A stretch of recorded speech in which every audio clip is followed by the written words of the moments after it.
Hey guys, welcome to a segment of the Grind Never Stops podcast. We've been gone for a while, but now we are back recording a segment. So, as you guys know, in our last segment, the Milwaukee Bucks turned NBA champions against the Phoenix Suns, who the Suns had a 2-0 lead in the NBA Finals, and they couldn't get it done against the Bucks as the Bucks won 4 consecutive games to be a champion once again for the first time in over 50 years. And Giannis Antetokounmpo shocked everyone. He was injured against Brooklyn. He got scared, but he came back. He shot free throws. And that's what Ben Simmons, and we'll talk about Ben Simmons in just a minute, but Giannis Antetokounmpo, one of his weakness wasn't just shooting the mid-range or shooting the three or the pull-up three. It was shooting free throws. He was known for shooting less than 50% from the free throw line. And what did he do in game 6, gentlemen? What did he do in game 5? He knocked down his free throws. And that's how you become a champion, is playing defense, playing the way and the role that you're supposed to play, and the weakness that you have always been known for, and you beat that weakness. And that's where you gotta applaud Giannis Antetokounmpo. But he's getting too much respect because in the last 10 NBA finals, there has been injuries. There has been a lot of injuries. Example, the 2015 NBA Finals, Kevin Love, Kyrie Irving was out, and the Warriors did not get much respect that Giannis Antetokounmpo's Bucks did. In 2016, Iggy, Curry were not healthy, and the Cavs won after being down 3-1. But they didn't get the kind of they get a lot of respect, but they didn't get the respect that they gave Giannis, because Giannis played an injured James Harden, did not play a Kyrie Irving. It was all about KD, Kevin Durant. He averaged close to 40 points a game. Even that wasn't enough. But I'm not giving excuses that, okay, the Bucks did it. No, I'm respecting and applauding the Milwaukee Bucks. But if you're going to give him that much respect, if you're going to be on his tip every single game in the finals, then you should have respected when the Cavs won in 2016, when the Warriors won in 2015, or when the Toronto Raptors, the lone Canadian team who we will be talking about in just a moment, they didn't get this. They didn't even get. They got the lowest respect ever by an NBA champion. And yes, KD got injured, and he did not play. Barely play in the whole playoffs. He played a half of a game, and that was a game 5, which the Warriors won. And Clay got injured in the end of the third against the Raptors in game 6. And yes, he didn't play game 3, but he did play game 1, he did play game 2, he did play game 4, he did play game 5, and he played half of nearly most of game 6. And even then, they didn't get the respect they gave, because they beat one of the best point guards in NBA, one of the best defensive players at that time in Draymond Green. And they still, Clay played. You got people, when the Raptors won the title, they thought just because Clay got in game 6, he did not play in the whole NBA finals. Well, you guys are a bunch of bums and idiots and stupid that don't know basketball. Clay Thompson played the most of game 6 and the NBA finals. He did not play the fourth in game 6 and did not play in game 3. But played most of the finals. So all this jump, like even Clay said, if I wasn't injured, it would be a different story. But when you were playing, you guys were losing because game 1 they lost, game 4 they lost, and game 6 they lost, but you still played. And injuries happen all the time, but you can't disrespect an NBA champion from Toronto, Canada, who came in the league in 1992. You gotta give the respect that they deserve. Because Kawhi played his bum off. Kyle Lowry played one of his best playoff runs as he ever played. Ibaka, Pascal Siakam, everyone played well, and they didn't get the same respect as the Bucks did, because the Bucks did not play a team with key injuries. Yes, Dario Saric was injured, but he is not a key player for the Suns. But the Bucks played the Brooklyn Nets, who had an injured James Harden. We'll talk about Harden in just a moment. An injured Kyrie Irving.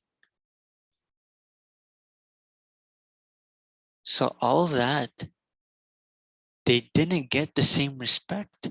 The Bucks got too much respect because the Cavs, the Warriors, the Spurs, the Heat, the Oklahoma City Thunder, and now the Raptors in 2019, the Lakers last season, they did not get the same amount of respect that the Bucks got, because they thought automatically Giannis is the best player in the world. No, he's not the best player in the world. You can't be the best player in the world and shoot 14 times in the NBA Finals. And yes, he won, but he's not the best player in the world. We both know who's the best player in the world. Is a small forward from Cleveland, Ohio, who plays for the Los Angeles Lakers. And that's LeBron James. The only time Giannis is going to be close as being the best player of the world is when LeBron James is not in the league anymore. But LeBron James is the best player in the league. Everyone's building super teams because of LeBron James. So Jan does not make you a best player in the world for winning a title. It does not. You still have a weakness. And we will see what the Milwaukee Bucks will do. They lost Gary Forbes, who is playing well and shooting 3-pointers when Middleton was on the bench, Giannis was injured. And you let PJ Tucker, one of their best defensive players in these playoffs, and he's out of here. And yes, you got George Hill. But what is George Hill going to give you? What has he done? He hasn't proven that he's done something. The only thing he proved in the playoffs that with the Cleveland Cavaliers, he missed the key free throw in game 1 in the 2018 NBA Finals. But this is the problem with free agency and veterans. If you sign with a new team, they don't look at your resume. They don't care if you're a 10-time champion or a 16-time All-Star. No. Does not mean you sign with a new team and they're just going to give you the starting lineup like that.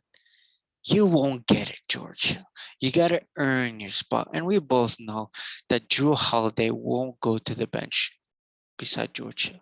But I'm just telling you guys that just because you sign with a championship team or you sign with a runner-up team does not make you an automatic starter, which we will talk about Victor Oladipo, who missed all of these playoffs with an injury, missed the end of the playoffs with injury, missed the whole season when he was with the Pacers before he got traded to the Miami Heat at the NBA trade deadline this past season.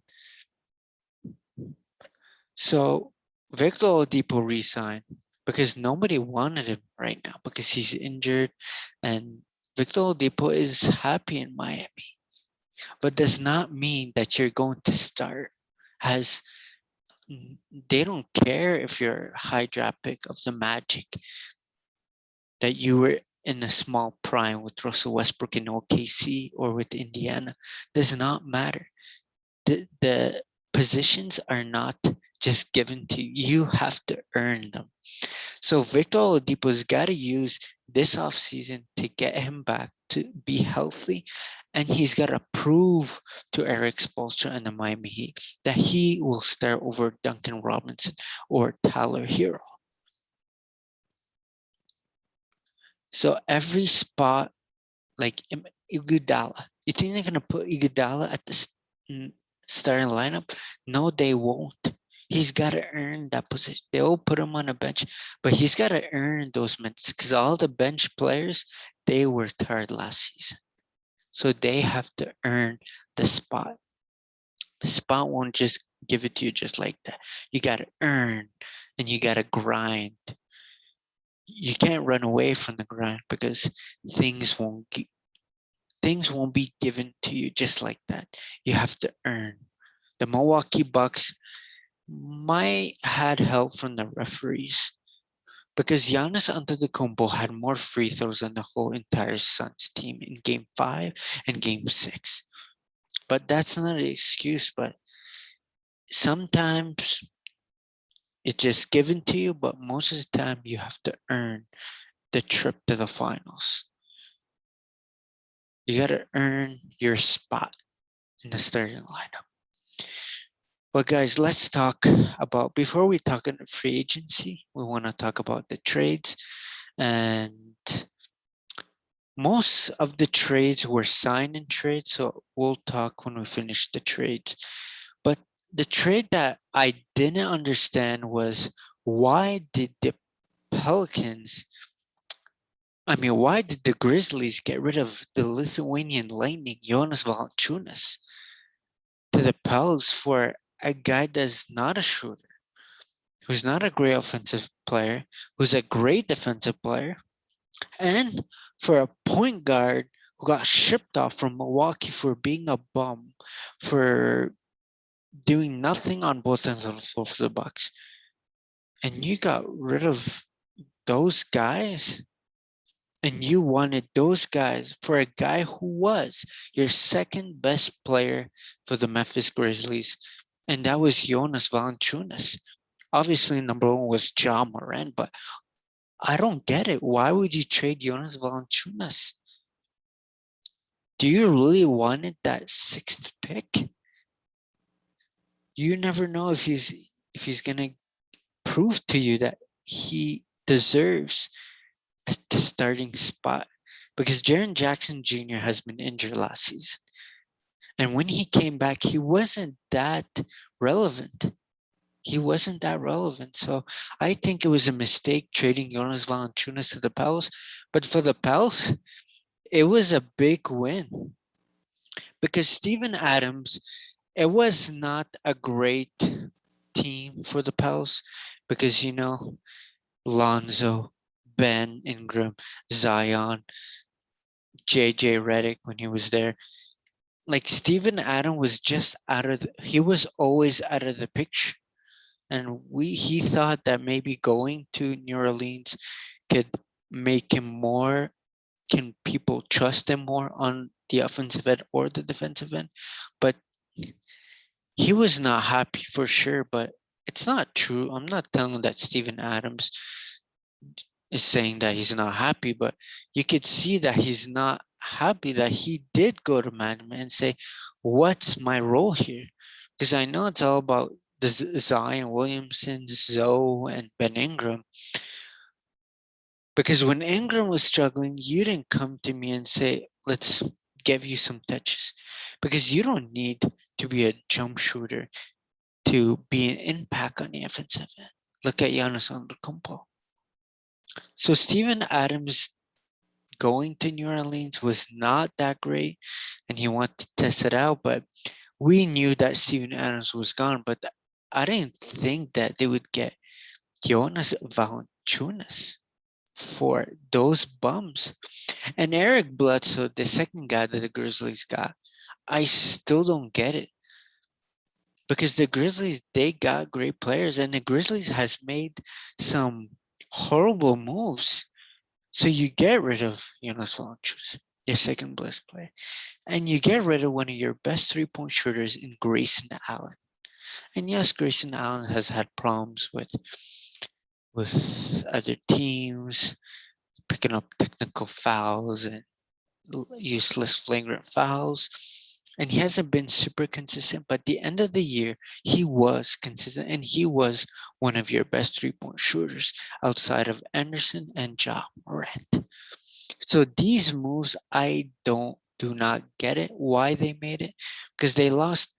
They're literally second best player on the team. Their best center in Jonas Valanciunas, and you got Steven Adams, who's Jonas is a much better offensive player than Steven Adams. Like, I would take Jonas over these two bums because Bledsoe, what has he done in New Orleans? He went 23 games without scoring more than 10 points. He hasn't been doing the way he was when he was with the Phoenix Suns and his first year with the Bucks. But he didn't do much for the Pels. So for the Grizz, I don't understand why they made this move, but we'll need to see how that pick turns out to be. Um, but we will see. But for the Pelicans, it's a good guy to have in JV. But the thing is that JV recently signed the extension with the Grizzlies. So obviously he must be pissed, be like, okay, I made my commitment to stay here and then you trade me. Loyalty with the team has been so horribly in these couple of years, but Jonas Valanciunas is a good player and he will be great for the Pels because now the Pels lost Zoe, but they got Devontae Graham from Charlotte. So it's a great move for the Grizzlies, but I don't for the Pels. But I have no clue why they would make such a move. It's the same reason I had when the Rockets trade Clint Capella, who's now balling with the Hawks, who recently made the conference finals, lost to the Bucks in 6. But the other trades that went up is between the Lakers and the Wizards. And this trade, gentlemen, is like, as a LeBron fan, which I am, I'll take it. I got rid of a bum named Kyle Kuz, who has struggled all season long, struggled all playoffs long. The only games he was good is when the games didn't matter. KCP was okay. He's a great shooter, great shooter. And Montrezl Harrell, who was a candidate for Six Man of the Year, a former Six Man of the Year award winner, a former nominee, back-to-back nominee for the Six Man, Montrezl Harrell, who was a bench player in this season. He was, even though he didn't win, he was the best six man of the National Basketball Association. The only piece that I wish they used more last season and in the playoffs is Montrezl Harrell, who barely played against the Suns. And that hurt him because LeBron was resting, AD was injured. Who was there making shots? No one was making shots for the Lakers. But I still don't understand why the Washington Wizards made this move for Russell Westbrook. We're talking about a dude who's the only player to have the most triple doubles in the season in NBA history. The last player to have 20 points, 20 rebounds, 20 assists in a game. A triple double machine. He might not be the shooter that KCP is, but it's Russell Westbrook. We're talking about Russell Westbrook, one of the best point guards, top 10 point guards, one of the top 10 pass first point guards in this decade. and you get rid of him, and the only piece you get back was a first round pick.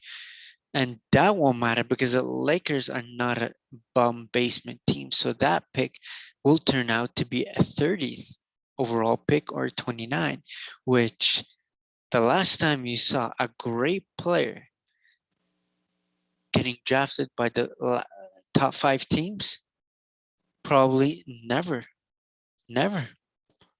So that draft pick does not do anything. And Kyle Kuzma has been a bum all season long.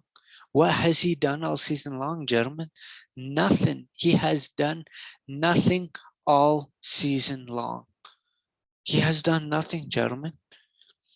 So we knew Kuzma was going to be shipped. And after KCP's struggle last year, we knew he was out of the door. And also Montrezl Harrell. So I knew these 3 guys were out of here. But it sounds funny that the only team that wanted to accept that trade, if they got rid of their Russell Westbrook. Bradley Beal was averaging 28 points last season, but Bradley Beal was scoring more.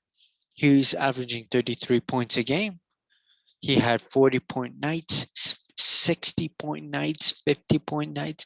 Russell Westbrook made Beal better and made the other teams around him. Did the Washington Wizards make the playoffs last season? No. But did the Washington Wizards make the playoffs this season? Yes, they did, and they lost to the Sixers. But they made the playoffs. And that's funny that you trade 3 bums for one of the best triple-double player to ever play in the game of basketball in the NBA history for 3 bums.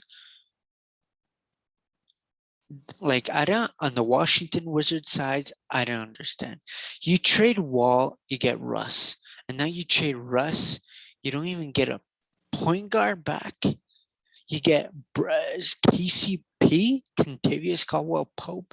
You get Kyle Kuzma, who's been struggling all season long. And you get Montrezl Harrell, who's a benched in the first round, was benched in a lot of games. And Montrezl Harrell never gave up. He kept playing and playing and playing. He didn't care. Bench, I don't care. I'm going to do my best. And that's why his value never went down. The only thing his value went down is when he was benched. When they played the Suns in the first round, which they lost in 6. So this trade for the Lakers side, this is just money in the bank, because for me, putting Russell Westbrook with LeBron James, it's going to be nice to see, because now LeBron won't be defensive rebounding and offensive rebound as before, which will make LeBron have more shots. He will average more points than he did last season. And that might change, because we both know this is not Russell Westbrook's team, but LeBron James have gave keys to the city he has played with before. Example, the Cleveland Cavaliers. When Kyrie got drafted, LeBron came a couple years later, but LeBron wasn't ball hogging. He literally gave Kyrie Irving the key to the city of Cleveland, and he was getting all the shots. Go look at the numbers.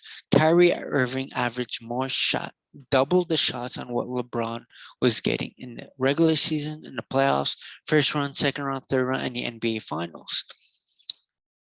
And people are criticizing that LeBron James and Russell Westbrook won't coexist because they're both bogs.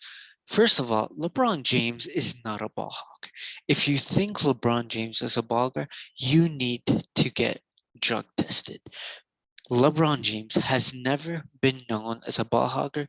He has never been known for shooting 50 shots like what this year's players are shooting, like the Hardens, the Westbrooks. But LeBron James was never known to be a ball hugger. So LeBron James has always, and before I continue, everyone criticizing that LeBron cannot play with Russell Westbrook because they need shooters and he's not a shooter. But guess what? Mo Williams was never a shooter and they made the NBA Finals. Dwayne Wade was not a three-point sniper and they still made the NBA Finals and they won. At that moment, Kyrie Irving was not a super master from the three-point shooting, but he was getting inside and doing his shimmy sham crossover. George Hill was never a sniper, but they made the NBA Finals, didn't they? Rajon Rondo was never a three-point shooter, and they made the NBA Finals and they won the NBA Finals 2 seasons ago in the bubble. So it does not matter who's on the point guard. Even if it's Russell Westbrook or Steve Nash or Magic Johnson or Kobe, LeBron James will always get it done. He will stay locked in. That's why he's the best player in the game. Not Giannis. He's the best player in the damn game. He's probably the best player of all time, catching up Michael Jordan soon. But does not matter if Russell Westbrook is not a sniper. LeBron James always gets it done with legit point guards. Kyrie, Russell Westbrook. And it's the second time in LeBron James teams that he will be playing alongside an elite point guard. And if you guys think that Russell Westbrook is not an elite point guard, you guys need to be drug tested as well. Because Russell Westbrook is an elite point guard. He's not one of the greatest point guards in this league, no. But he's an elite point guard. He can average 30 assists in his sleep. He can average 20 points, 20 rebounds if you want to. And that's where Russell Westbrook is probably going to get to that feat. Like I told you, they might have a different game plan to have LeBron stop defensive rebounding, let AD getting the rebounds with Russ, and have Russ AD having some connections, but LeBron will be just there chilling. But when the playoff starts, it will be a catastrophe for other teams. Because the regular season, you won't see Braun like trying so hard because he doesn't need to try hard and they'll be first place. They were first place, but LeBron and AD both got injured. And Kuzma was a bum, playing like a bum, wasn't doing anything for the Lakers. So the Lakers, you got to watch out for the Los Angeles Lakers because they're going to do something big this season. Because they did sign Carmelo Anthony. They did sign a player that the Miami Heat made a mistake of letting go, and that's Kendrick Nunn, the point guard. They got Malik Monk. They got former Laker and defensive player Trevor Ariza. So the Lakers are going to be a beast in the West. And now you got to make sure that everyone's healthy. In the season, everyone's healthy in the playoffs and the NBA Finals. And the Lakers will be crowned NBA champions, it looks like now. But I don't want to give my prediction that early. But as of right now, on paper, I don't see anybody else beating them.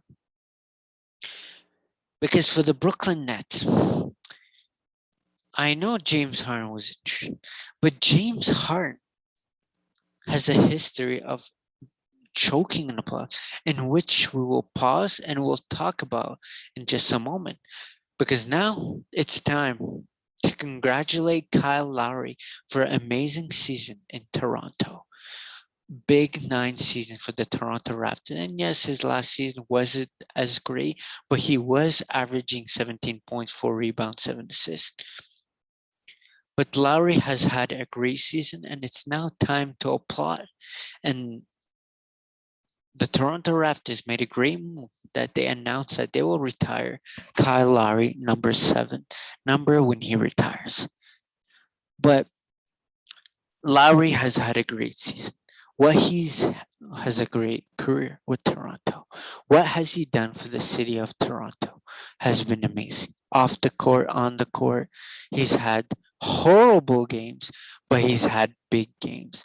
And he was the end of his prime. He could still get it done. I'm not saying no, but he was the end of his prime and he did a lot for the franchise of the Raptors. And it's time for people to give his respect because he left the Raptors as an NBA champion. And this is why I was telling you guys that the Toronto Raptors did not get much respect as the Bucks did. But no one got respect other than Kawhi Leonard. It was all about Kawhi with his club. It wasn't just Kawhi Leonard. Pascal Siakam, Kyle Lowry, Norman Powell, Serge Ibaka, Jeremy Lin, Chris Boucher. Everyone played a key part of that championship team. And this is why he will be the greatest Raptor of all time. Vince Carter in his prime, the beginning, he wasn't a great three-point shooter until he played with the New Jersey Nets. And he didn't big shots as much as he did in Toronto. He made a lot of big shots in New Jersey.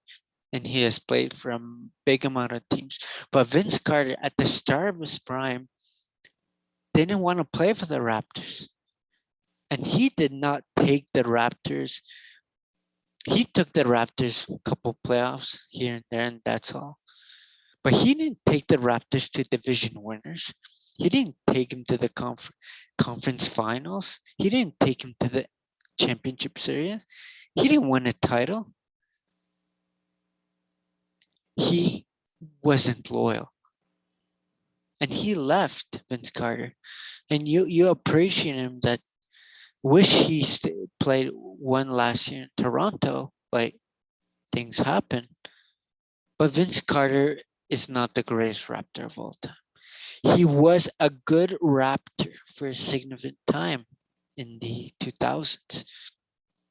But he won't be the greatest. He might be top 5, but he won't be the greatest Raptor of all time. Tracy McGrady was barely entering his prime and he wanted out. Chris Bosh, still in his prime, and he wanted to leave. He was running away from the grind. And this is where in this podcast, we don't run away from the grind. We say to ourselves, the grind never stops. We keep grinding until we get to our goal. But Chris Bosh left Toronto. No one was happy that he left Toronto in that way. After missing a wide open layup against the Warriors to make the playoffs back in 2009, he left in a super bad note. He was struggling, even though he was averaging 24 points, 11 rebounds, and 62% from the field. But in the big games, he choked when they made the playoffs in 2008. And when they played the Orlando Magic and they got swept. When they played the Nets, they got swept. But he choked. Chris Bosh choked and he left in a super bad way after missing the playoffs at 41 wins and 41 losses. After he missed a wide open layup after a pass from Sonny Weems. They play against the Warriors before the Curry and the Clay. And he missed that shot, and you leave in that way and saying, I can't do it here. But guess what? The Raptors won without you. So you're like Chris Bosh. I always loved Chris Bosh, but I always respect CB4, but he left, it just killed it. But I still respect Chris Bosh for what he's done for the Raptors. But he was in his prime, and if he stayed, he could have got it done. And he could have waited a couple seasons, got DeRozan in his prime. Imagine Kalo, DeRozan, Chris Bosh. That team would have been dirty. And remember when Kobe said, if Vince Carter, T-Mac, and Bosh all stayed, they would have played the Lakers and they probably had a chance to win. But Chris Bosh left, so he is not the greatest Raptor of all time. He might be a good Raptor. Kyle Lowry won a championship. He did what he was brought for, was to be a bulldog on both ends. But he brought a city and he made a promise that I will bring a title to this city. And he done it. And DeRozan will be a greatest Raptor because he did not want to leave. The GM shipped him. And maybe you thought, okay, if he really loves the Raps, he could have signed with them this offseason. But in his career, he wants to move in a different direction. And he doesn't want to go through where he's balling out, signing extensions, and then they just trade him. He doesn't want to go through that again. So for the Raptors, we want to thank here at Grind Never Stops for all the things that Kyle Lowry has done to the city of Toronto, and that what he will do for the Miami Heat, time will tell. Because Kyle Lowry will be a key piece for the Miami Heat, but we need to see how that's going to work out with Jimmy Butler, Duncan Robinson, Tyler Hero, Bam Adebayo, PJ Tucker. So they need to have a good chemistry because there were rumors that DeMar could join his buddy in Miami. But DeRozan is going to a different direction. He's not chasing that right. He doesn't want to form a super team, even though that's not being a super team, but he doesn't want to, he wants to be the man of a franchise and grind to be a title. Because where he went, before we go to the Bulls, this is our last words for Lowry. We want to thank what he's done to the city and the franchise of the lone Canadian team. He won a title, so we're not mad that he dipped and he's going to Miami Heat. But thanks, Kyle Lowry, for what you did to the franchise, and good luck with your future. But now for the Bulls. The Bulls were missing a lot of key pieces. And Thaddeus Young was a good piece for the Bulls last season, but you have to give up something to get something better. Because we both know DeMar DeRozan is 10 times better on both ends than Thaddeus Young. Thaddeus Young might be a better three-point shooter than DeMar, but DeMar can do everything on the floor. DeMar DeRozan is a mid-range king. But the problem with him is that he chokes in the play. But we'll see what he's gonna do with his boy Zach LaVine. And they also got a great defensive point guard who's improved his three-point shooting, who had his best career season, and the Pels did decide to get rid of him and replace him with Devontae Graham. And that's a mistake for the Pels. But with the salary cap, Lonzo wanted more. But Lonzo did not want it to. I don't think he wanted to return to New Orleans because it was all about Zion and Ingram, and that team is theirs. But now Lonzo Ball has a chance to take over because Zach has been taken over. DeMar will take over, but DeMar has been known for taking a step back to improve his other skills, which he has improved his playmaking.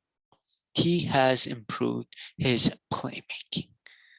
So that's what you like. So for the Bulls, will they make the playoffs or no? Right now, yes, they will.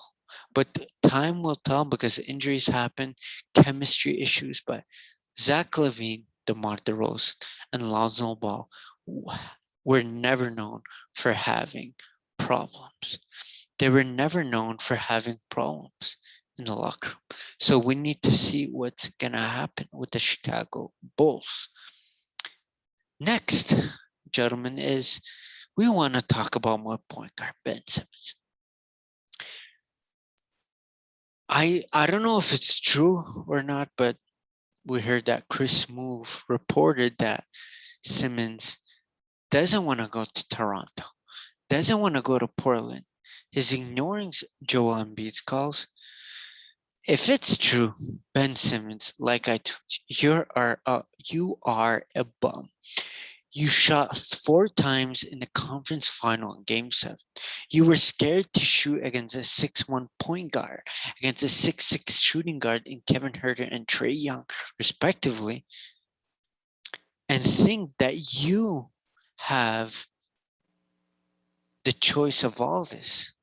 No, you do not. The team has the choice of where you're going. Because if you trade to a team and you don't show up, you will get suspended and you will lose money and you will pay a certain fine. So Ben Simmons needs to shut the hell up and improve his skills.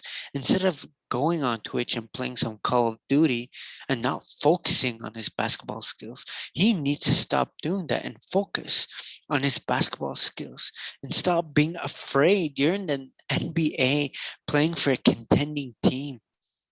You were one of the best teams in the NBA. You were the top team in the Eastern Conference. You got to find ways to improve your skills, not go on Twitch streaming games or talking to a reporter and saying you don't want to play for the Blazers, for the Raptors. You don't got that choice, Ben Simmons. And you thought that your value is like 10 first-round draft picks, Dame, CJ, and Nurkic. No, you're not. Your value has gone down, especially after these NBA playoffs. Your value has gone all the way down. So you need to improve your skills and you need to shut the hell up and stop complaining that you don't want to go to Toronto, you don't want to go to Portland, and you only want to go to Cali. You're don't for 1 second think that the Sixers will get 10 draft picks for you. That won't happen. That's a thing that the Sixers are not using their brain for. You cannot trade 4 first round draft picks for a bum that shoots 4 shots in the in the Eastern Conference semis against the Atlanta Hawks, against a 6'1" point guard, Trae Young. That is unbelievable. But free agency has been great, but there has been a lot of rumors. And today was reported that the deals between Lonzo Ball and Kyle Lowry were made out of tampering. And we don't know what's going to happen because everyone tampers nowadays, but they need to make the punishment more, because I'd be shocked if they decline and the deal falls through between both trades. That's going to hurt them, but I don't think that will happen because everyone's been tampering. The Lakers were tampering because they were rumored that Russell Westbrook went to see AD and LeBron at LeBron's house before free agency started. And that's obviously tampering, but you got to realize that they're also best friends.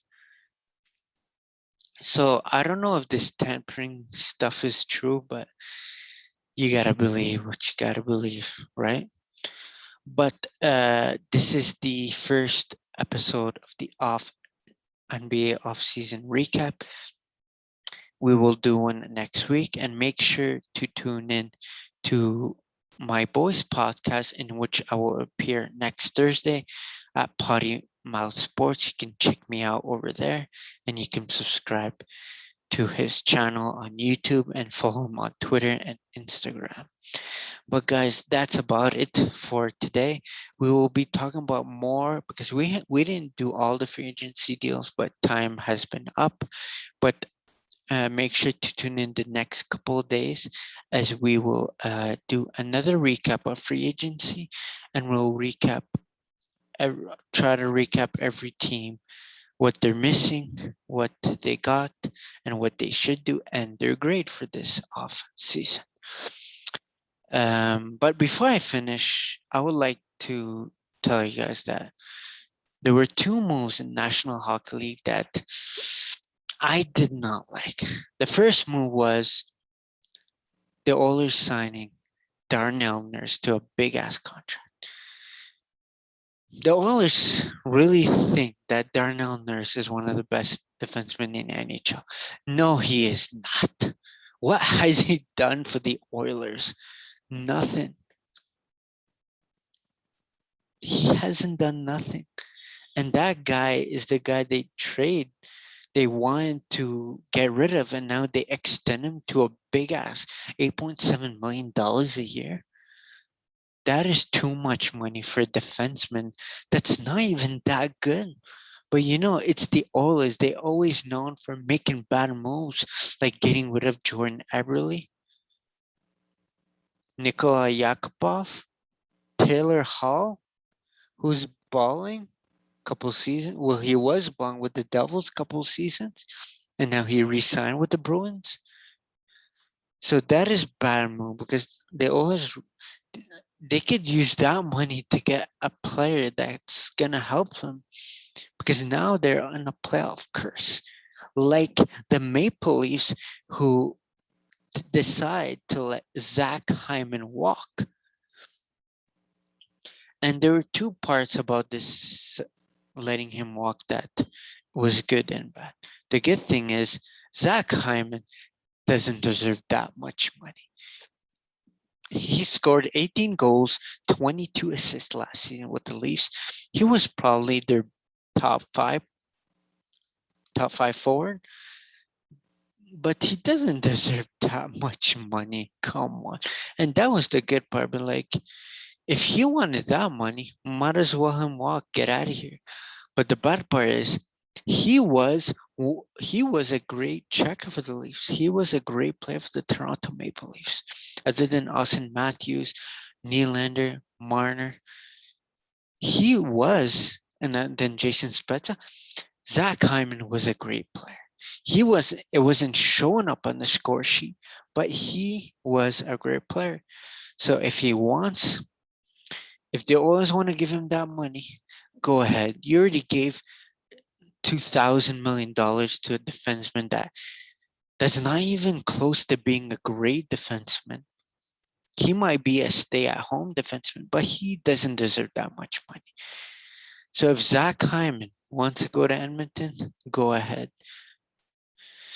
But we'll talk about more about the NHL and the NBA in our next episode. So make sure to tune in. And don't forget, gentlemen, to check us out on YouTube. We currently have 250 subscribers. So make sure to check us out. You can also donate to our PayPal. The email will be in the description. If you want to donate anything, will be appreciated. So subscribe to our YouTube channel. Follow us on Twitter and Instagram. And don't forget to check our neighbors podcast, DJ Brando in Potty Mouth Sports. You can check him out, but don't forget to subscribe, follow us, and obviously donate if you can and share. And also check us out on Instagram. All of our videos will be also on Instagram as well. We're on Spotify and Anchor. So this is the first episode of the NBA offseason recap. We will have more in the coming days. So thanks for tuning in. This is your host, DJ Joe. Mamba out.